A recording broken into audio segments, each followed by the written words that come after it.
magandang umaga, tanghali at gabi sa inyong lahat na nakikinig ng audio record nito.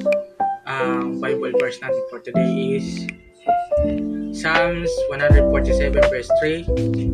At ang mga pusong wasak ay kanya ring lulunasan, ang natamo nilang sugat ay bibigyang kagalingan.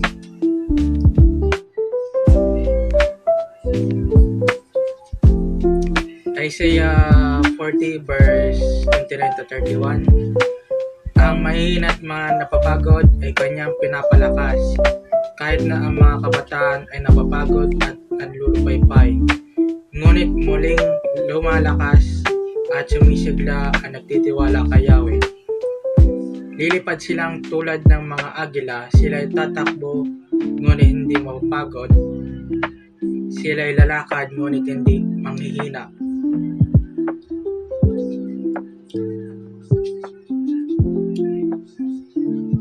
Matthew 11 verse 28. Lumapit kayo sa akin, kayong lahat na nahihirapan at lubang nabibigatan sa inyong pasanin, at kayo'y bibigyan ko ng kapahingahan.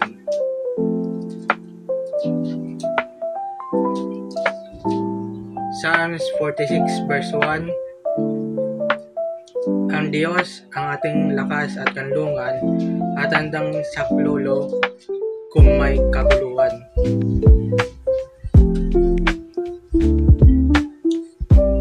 John 3 verse 16.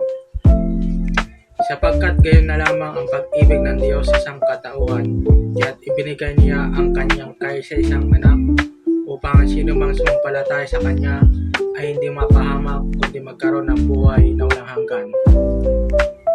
So yun lang po ang Bible verse natin for today. Maraming salamat sa pakikinig. Paki-share, like, support, and repost na rin po ang audio record nito. Maraming salamat sa pakikinig.